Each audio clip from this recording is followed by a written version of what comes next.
Hello friend, SDM online study channel में आपका स्वागत है। तो इस वीडियो में हम बात करने वाले हैं इसरो के डॉक्यूमेंट वेरिफिकेशन के लिए कौन-कौन से डॉक्यूमेंट की जरूरत पड़ेगी। तो इसरो विक्रम साराभाई स्पेस सेंटर का रिजल्ट जस्ट आने ही वाला है। मुश्किल से आपका 4 से 5 दिन में आपका रिजल्ट क्लियर हो जाएगा। तो 10 या 12 तारीख को आपका लगभग रिजल्ट आने की संभावना है। मेरी कल बात हुई थी तो बता रहे थे कि मतलब आपका सेकेंड वीक जो अक्टूबर का सेकेंड वीक है उसी में आपका रिजल्ट डिक्लेयर कर दिया जा रहा है। रिजल्ट आपका लगभग बन के तैयार हो गया, ऑलमोस्ट रेडी हो चुका है, बस अब डिक्लेयर होना बाकी है। तो जिन लोगों के नंबर अच्छे हैं, जैसे मैंने कट ऑफ बनाया था, जो कट ऑफ के रेंज में आ रहे हैं, तो वो लोग अपना डॉक्यूमेंट्स रेडी कर लें, क्या क्या उनको ले जाना पड़ेगा। और वहीं पर आपका स्किल टेस्ट हो जाएगा। इसके बाद स्किल टेस्ट के बाद आपका फाइनल आपका रिजल्ट आएगा, जिसमें फिर आपको तुरंत ज्वाइनिंग हो जाएगी। तो ज्वाइनिंग के लिए आपको सबसे पहले ट्रेनिंग होगी 6 महीने की। 6 महीने ट्रेनिंग के बाद फिर आपको पहले ट्रेनिंग सर्टिफिकेट आएगा, ट्रेनिंग के लिए लेटर आएगा। इसके बाद फिर ट्रेनिंग के बाद आपको ज्वाइनिंग के लिए बुलाया जाएगा। 6 महीने ट्रेनिंग होती है। अगर आप ट्रेनिंग नहीं करना चाहते हैं तो मत करिए, तो जरूरी नहीं है। पर अगर आप ट्रेनिंग करते हैं तो आपको सैलरी भी मिलेगी, बेसिक सैलरी प्लस डीए आपको मिलता है, ठीक है। तो जो लोग गवर्नमेंट जॉब में ऑलरेडी होते हैं वो लोग ट्रेनिंग करने नहीं जाते हैं, डायरेक्ट आप ज्वाइनिंग लेटर दोबारा भेजा जाता है। ट्रेनिंग के 6 महीने बाद 6 महीने ट्रेनिंग होती है, तभी आपका ज्वाइनिंग लेटर भेजा जाता है। तो वो लोग डायरेक्ट ज्वाइनिंग लेटर ही मतलब ज्वाइनिंग लेटर ज्वाइनिंग करने ही जाते हैं। तो जो लोग जॉब नहीं कर रहे हैं उनको तो जाना ही पड़ेगा, क्योंकि आपको सैलरी भी प्रोवाइड कर रही है, तो ये तो आपके लिए बेटर अपॉर्चुनिटी रहेगी। तो देखिए अब आपको डॉक्यूमेंट क्या क्या लगेंगे। मैं अब बात करता हूँ टेक्नीशियन ग्रेड बी के, ठीक है।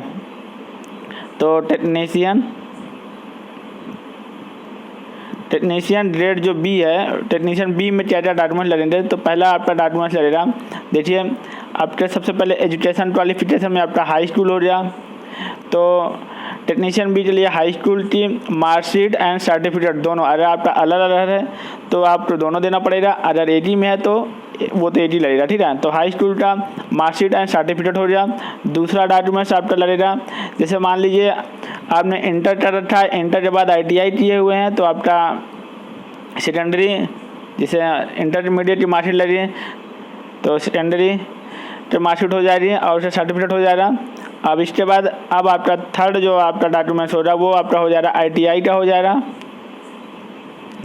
ITI जिस स्टेट से आपने ITI किया हुआ है तो उस स्टेट की आपकी मार्कशीट और इसके बाद सर्टिफिकेट जो भी आपको मिला हुआ मार्कशीट और सर्टिफिकेट आपको जमा करना पड़ेगा, दिखाना पड़ेगा, ठीक है। वहाँ पर इसकी 8 सेट फोटोकॉपी आप बनवा लीजिएगा और इसके वहाँ पर ले जाकर देना पड़ता है। इसके बाद चौथा आपका डॉक्यूमेंट जो लगेगा, जैसे आपका जिस मतलब कास्ट सर्टिफिकेट है, तो पहली बात तो अभी एजुकेशन क्वालिफिकेशन में जो डिप्लोमा किए हुए हैं, जैसे ITI पर डिप्लोमा है तो वो आपका हायर एजुकेशन लगा सकते हैं, ठीक है। तो यहाँ पर आपका जैसे डिप्लोमा हो गया, और जो लोग बीटेक किए हुए हैं, ITI डिप्लोमा बीटेक तीनों किए हुए हैं, तो वो यहाँ लगा सकते हैं, जिससे आपको क्या हो रहा है कि आप जब प्रमोशन के लिए आसानी मतलब दिक्कत नहीं हो रही। और वैसे भी इसका कोई ज़्यादा रोल नहीं है, ठीक है। आपका ईयर इनका 3 साल में प्रमोशन हो जाता है, तो इसका कोई ज़्यादा वो नहीं है, आपके पास डिग्री है या नहीं है उसका कोई ज़्यादा बेनिफिट नहीं है, ठीक है। तो आपका 5वां जो डॉक्यूमेंट्स आपको ले जाना पड़ेगा वो आपका हो जाएगा आइडेंटिटी प्रूफ के लिए, जिसमें आपका आधार कार्ड मस्ट है, ठीक है। तो आपका आधार कार्ड हो जाएगा, आपका आधार कार्ड। और इसके बाद फिर छठा डॉक्यूमेंट्स आपका हो जाएगा पैन कार्ड। तो पैन कार्ड आप नहीं, ये पैन कार्ड आपको जब आपका ज्वाइनिंग हो रहा है तो पैन कार्ड आपको बनवा के देना पड़ेगा, ठीक है। तो पैन कार्ड हो जाएगा। इसके बाद फिर 7वां डॉक्यूमेंट्स आपका लगेगा कास्ट सर्टिफिकेट। आप जैसे OBC SC के हैं तो आपका कास्ट सर्टिफिकेट देना पड़ेगा।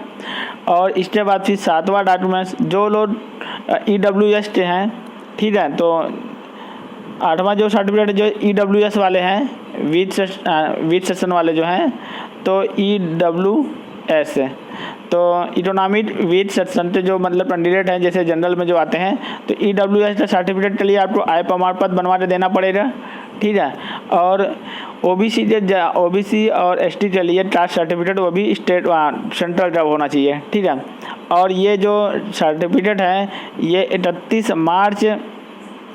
31 मार्च के बाद का होना चाहिए, 31 मार्च 2021 के बाद का होना चाहिए। इससे पहले का मान्य नहीं हो रहा, क्योंकि फाइनेंशियल ईयर जब स्टार्ट होता है तभी के बाद का आपके सर्टिफिकेट होने चाहिए, कास्ट सर्टिफिकेट, इकोनॉमिक्स, EWS का, और इसके बाद फिर और कोई सर्टिफिकेट नहीं है, ठीक है। इसके बाद फिर नेक्स्ट आपको देखिए अगर आपके पास एक्सपीरियंस है तो वो भी आप दिखा सकते हैं, किसी कंपनी का आपका एक्सपीरियंस है, ये मतलब डिजायरेबल नहीं है, ठीक है, ये डिजायरेबल एसेंशियल में नहीं आता है। अगर आपके पास है तो आप दे सकते हैं, बाकी इसकी कोई ज़रूरत नहीं है।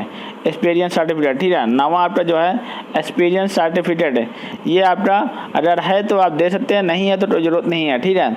इसके बाद फिर आपको नेक्स्ट आपका है 10वां सर्टिफिकेट आपका NOC। अगर आप कहीं पर जॉब कर रहे हैं गवर्नमेंट जॉब में तो आपको NOC बनवाना पड़ेगा, ठीक है।